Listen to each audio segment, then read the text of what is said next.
Hi brothers, my name is Purnavasi और आज का हमारा इम्पोर्टेंट सवाल है what do you understand by laser and write the properties and application. ये आरजीपीवी के लिए एक इम्पोर्टेंट सवाल है जो एग्जाम में अक्सर पूछ देता है 4 या 6 मार्क्स का। तो वैसे आप तो पहले से ही चीज़ों के बारे में अवगत हो गए, तो मैं नोट्स को पढ़ना स्टार्ट करता हूँ। चीज़ें सिंपल है, आप जानते भी हो क्या है। The word laser stands for light amplification by stimulated emission of radiation।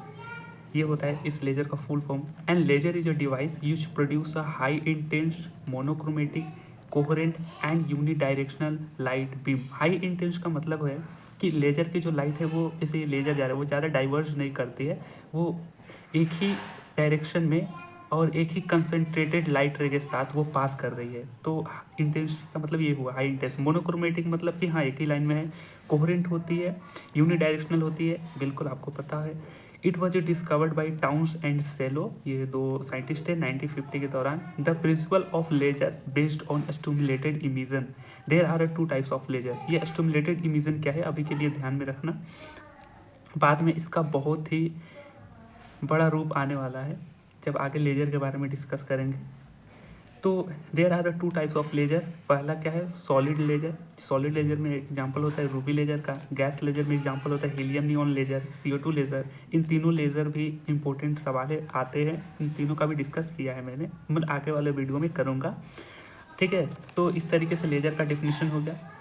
दूसरा क्या है, here are the different properties. इसको प्रॉपर्टी देखें तो बेसिकली ये क्या है, laser beam produces coherent light which means same phase and same frequency. बिल्कुल सही, मतलब कोहेरेंट लाइट का मतलब ये इस तरीके से है, तो ये फ्रीक्वेंसी, इसकी एनर्जी, इसकी जो भी चीज़ें है वो इस तरीके से सेम होती है, ठीक। Laser beam is highly monochromatic होती है, बिल्कुल सही।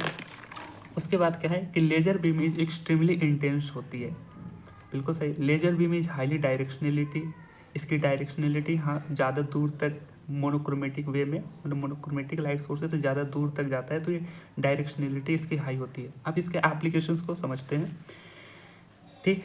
ये मैंने एक बेस्ट हैंड रिटन नोट्स बनाया है। चीज़ें आप तो जानते ही पहले से, बट एक स्ट्रक्चर वे में किस तरीके से लिखा गया है ताकि आप अपना नोट्स बना सको असाइनमेंट हो तो उसको कंप्लीट कर सको, ठीक।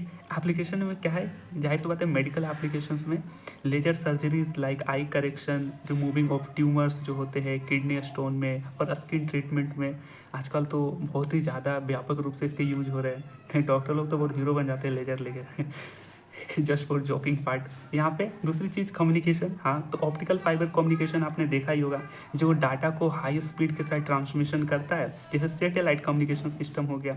आपने सैटेलाइट्स में देखे होंगे किस तरीके से लेजर लाइट इस तरीके से पास करते हो कम्युनिकेशन के थ्रू। तीसरा है मिलिट्री एप्लीकेशंस, ये भी आपने देखा होगा, laser guided missile system, range finding and target marking. इसमें आपने हॉलीवुड मूवी में देखा होगा कि FBI एजेंट हीरो के पीछे पड़ जाते हैं लेजर लेके बंदूक में लेजर लेके पड़ जाते हैं पीछे, तो इस तरीके से होता है, मिसाइल छोड़ दिया जाता है। तो ये भी सिंपल है।